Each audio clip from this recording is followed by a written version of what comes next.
Starfield, the new massive open-world role-playing space adventure by Bethesda Game Studios that is expected to launch soon, had a 45 minutes long presentation called Starfield Direct, as well as several interviews and video presentations at Gamescom just before the launch of the game. Starfield is Bethesda's first IP in over 25 years. It's a new universe with its unique visual and gameplay traits, as well as expansive lore. Their new game is what they referred to as the space game, a game that combines all elements from their previous games but in space, with almost no limits to what the player could do. In this video, I'll summarize the major features we can expect in the game. However, this isn't an in-depth analysis, just a quick preview before the launch. A more detailed analysis of the game's features and story will follow once I get to play and finish the game myself. So, this is just my opinion, but I do know as someone who watched the Direct Live that almost everyone who watched it was blown away by how massive the game was revealed to be. It seems to have almost everything you could want in an open-world RPG, and yes, you can visit more than 1,000 fully explorable different planets, and based on what Pete Hines just revealed in one of the interviews, it appears like you can spend hundreds of hours in just one playthrough of the game while having a completely different type of experience to other players. This could be one of the biggest games ever made, and certainly the biggest game by Bethesda Game Studios. Even as a long-time Elder Scrolls fan, I was skeptical about the game before, and I wasn't even sure I was going to do a video about it, but not anymore. The Direct was truly a magnificent presentation and one of the best presentations for video games that I have ever seen. Now, I do have a few minor concerns, but there's no denying of how breathtaking the game seems to be from everything we have seen and learned about it so far. If the information from recent interviews and from the recent leaks are to be believed, this game may truly be a strong Game of the Year contender. Now, let's start with the story and the main quest. The game starts in a mining facility. You play a miner who gets recruited by Constellation, a group of explorers who want to find the answers to humanity's greatest questions. They search for mysterious artifacts they believe will help them answer these questions.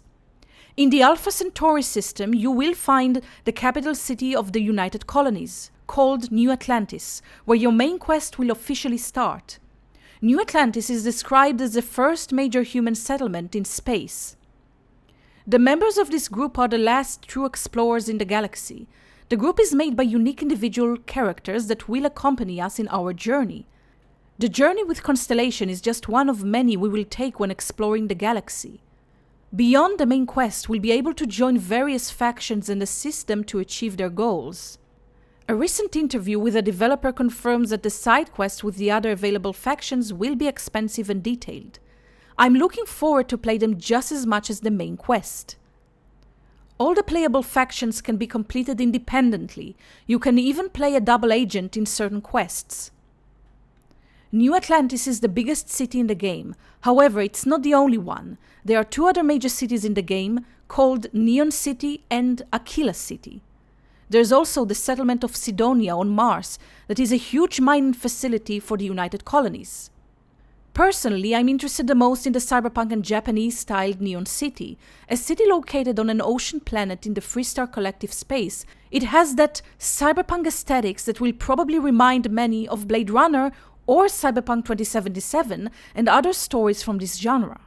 This city and its planet will certainly be one of my first destinations to visit and explore. The third major settlement is called Aquila City, the capital of the Freestar Collective that visually and thematically reflects the Wild West. It's very Western in its aesthetic approach. The animated short released recently hints on possible various side quests in the city, perhaps even faction-related ones, but we'll see for ourselves soon enough. Outside of these civilized spaces, there are unclaimed systems to explore that are also homes to the most hostile factions in the galaxy. New Atlantis, the capital of the United Colonies, is the biggest city of all three major cities in size, costume art, NPC crowds, and quests, and is full of vast buildings. It's of course the home of the main quest group, Constellation. I have to wonder how big the city will truly be when compared to the other two major settlements. It's confirmed as the biggest city ever created in scope and depth by Bethesda Game Studios. So now that we've gone over the major details about the story and the main cities, let's talk about the most important aspect of this entire game, the most important element, and that is the exploration. Exploration is a key aspect of the game. Starfield will have full star systems with resources, with life, and with quests. The scope presented in this showcase and in later interviews is unbelievable. The team tried to strike a balance between fun and realism. It appears like they'll bring realistic elements to the planets that includes how hot or cold they would be based on the distance to their sun, as well as environmental effects that will force the players to adapt and prepare their gear beforehand. Many of the worlds will be inhabited by people and creatures. They designed the creatures as native creatures to their unique biomes. You can explore an area you landed in, collect resources, do missions, and discover various random structures, like mines, outposts, caves, research facilities, as well as build your own outposts and even create trade routes between them. The main method of exploration on the planets is the boost pack, that will allow players to traverse the terrain far quicker than just by walking or running. These boost packs can also give you extra advantage in combat, depending on the related skills you unlock during your gameplay. With the scanner, the players will be able to survey the planets, discovering biomes, resources, flora, and fauna. I'm interested in the weather system dynamics and how they are going to function and change in each planet and in each different type of biome. We'll get rewards and experience for fully surveying the planets and their systems. We can build outposts near creatures and plants to produce resources and use it for crafting items and for trading, as well as finishing varying types of quests. You can gather items from all over, including from fallen enemies like weapons, spacesuits, helmets, items, and even credit, which is the money that will be used in the game. You can also scan a planet before landing on it using the map to get an overview of the available resources the player can use for building, crafting, and customizing. After exploring the area, you can walk back to your ship or fast travel. The ships will have companions and crew you can recruit during your journey. The planets themselves are procedurally generated, but the points of interest you encounter on the planets are handcrafted, such as the outposts and the caves shown in the direct. That system is described as allowing the developers to add that environmental storytelling that is so fundamental to Bethesda's games. Each player will experience different points of interest, even if they arrived on the same planet. There will be navigation between asteroid fields, meeting friendly ships and foes alike in space, dogfights in space, and even exploration of derelict ships. There are over 20 characters you can recruit. 4 of them are from the Constellation group and have the most story and interaction with the players. All of them can carry your stuff. Some of the members of the Constellation group can join the players on their journey in space. These companions can be a part of your crew and will always be there when you travel. Each of the companions have their own unique skills that can be used for the players' ships and their outposts and their own unique quest lines. The players can hire additional crew members during their journey at spaceports and in different places like desolated planets. The crews don't level up, they come at different ranks depending on the companion. They do stack with yours when relevant. Both companions and crew members include Vasco can help the players on the ground as they explore and in combat. Gravity changes from planet to planet and you can use boost pack to get from one point to another. There are zero-gravity environments in the game that will affect how you play the game. The players can access the star map from their ship. It gives you information about resources and locations on the planets. You can see planets that have key locations, missions or life on them, and also barren planets that are full of resources. Using the map, you can also view all of the planets in the systems, and you can plot courses to different systems light years away. The ship has a unique grav drive that folds space and jumps to other systems. You can jump from one planet to another within the same system. The character creation menu has many options of customization. They were able to create highly detailed and diverse characters. Almost any character in the game can be remade in the character creation system by the players. There are 40 presets you can choose from to start with.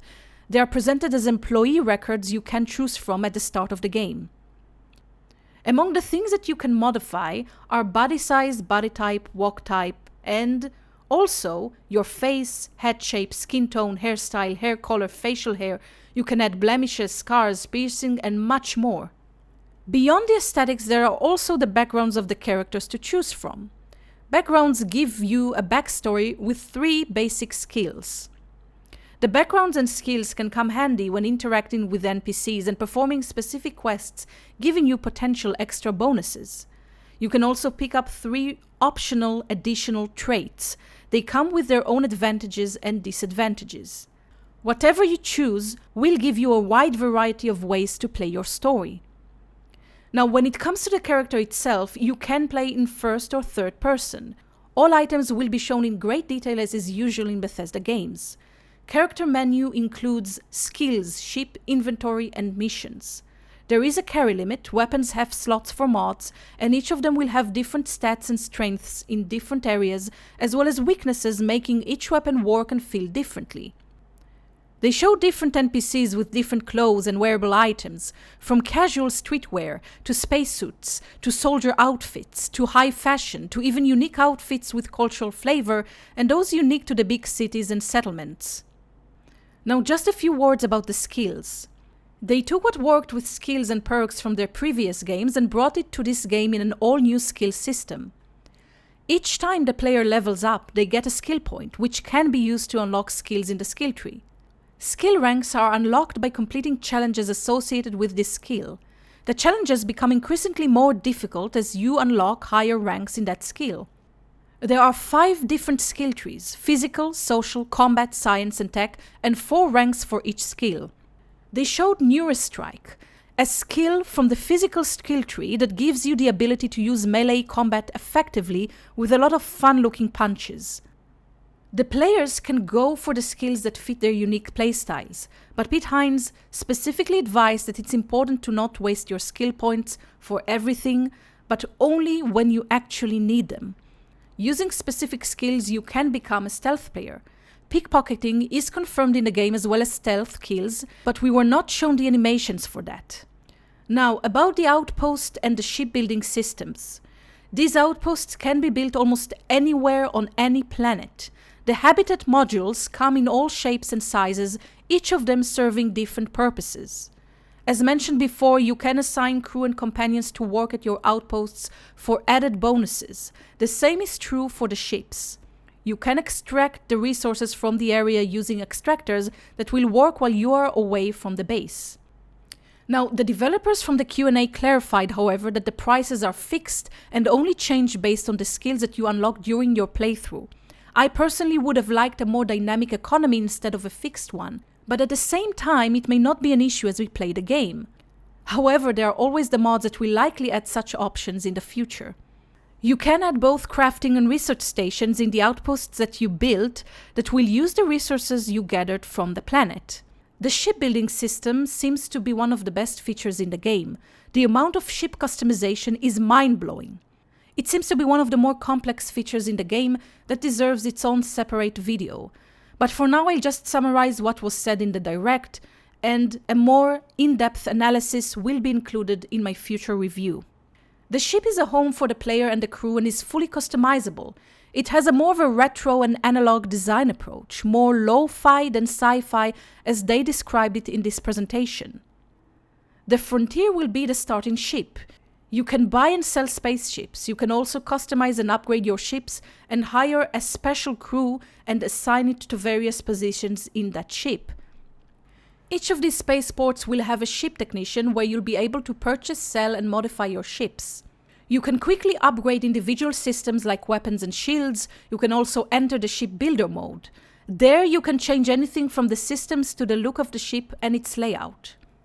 The parts the players choose to build and modify will affect the ship beyond just the stats. It also affects what can be done inside the ship. The ship manufacturers in the game have their own aesthetics and looks for their own ships. That includes living quarters, cargo holds, mess holds, and control rooms, and much more. During the Direct, we were shown many versions of possible builds to the spaceships. And finally, a few words on weapon crafting. You can craft and customize your weapons using the weapons bench to fit your playstyle and modify various parts in your weapons by adding mods. like different scopes, larger magazines, different grips and barrels, different ammunition like explosive rounds, and others. The players also have the option to use melee weapon in close-range combat. Bethesda completely overhauled their combat, making it more dynamic with better animations, and combat seems to be vastly improved compared to the first gameplay presentation from last year. Starfield has more weapons and mods than any other previous Bethesda game. The same is true for your gear. Players will have to pay attention to their upgraded gear when in combat and switch their gears in different environments. Now, in the final segment of the Direct, the developers mentioned how much they love the exploration, the sunrises, the sunsets, the creatures, the outpost building systems. All biomes are different. They describe the game as vast. There's constant feel of discovery. Some of the developers' favorite parts were the biomes, spaceships, audio design, planets, the day and night cycle, the diplomacy, the exploration, the freedom, the ending, the variety of the worlds they created, and many things they have yet to reveal to us. What the developers emphasize the most is the freedom to be who the players want to be, and to do what the players want to do in the game. In the Direct, they confirmed the existence of a photo mode that will be part of the game at launch. Now, before the ending, I would like to mention a few confirmed bits and pieces of information from other interviews and from the Q&A with the developers. Todd Howard confirmed that there won't be fishing in the game. It's not a feature they added. Who knows if the mods will add it or if the company itself will do it in a future DLC. Todd confirmed there won't be any land vehicles or mounting of wildlife creatures for land transportation on the planets. That's the only real disappointing news for me coming so far from what we have seen. It's not a game breaker, but considering other games of similar scope, you would expect there to be land vehicles at the very least. For such a sci-fi setting and universe, it's a must-have feature. It's possible they are incapable of having this feature due to certain limitations of their current engine. Some of the details that were confirmed in the Q&A on Discord are the existence of housing in different cities. Some of them you have to purchase, some are rewards for specific quests. All players will have the same starting point. It was also confirmed in the gameplay leak. You can elect to go to jail or pay a fine or resist arrest and try to escape. The settled systems are more like Skyrim than Fallout 4. There's civilization, there's government, and there are laws. Crime and punishment as themes will be explored in this game. While the Starfield Direct was without a doubt very impressive, it left quite a few questions unanswered, and the editing that was excellent cut away in specific moments, likely as a way to hide certain features, animations, and segments. As a player, I definitely like to be surprised with new stuff, so that's perfectly fine with me. They could very well blow away all of the already high expectations set with this Direct and other interviews and leaks once we actually get to play the game ourselves. I can't wait to play the game as a long-time Bethesda and Elder Scrolls fan, and I will give my impressions on the game as I play it. I don't intend to commit to a full review considering how massive this game appears to be. I'll attempt to stream some of the game, and if not, I'll just upload gameplay footage in the coming weeks after the release of the game. Please comment down below, what are your expectations from this game? Are you excited about this? From all of this information, does this give you more confidence or not about their ability to deliver based on these high expectations from the entire gaming community? Are you perhaps worried or skeptical because of their past few years? Is this a return to form for Bethesda? I guess we'll all get to see for ourselves soon enough. I thank you for watching. Please like, subscribe, and hit the notification bell for my future videos covering video games and, of course, Starfield. And I'll see you next time.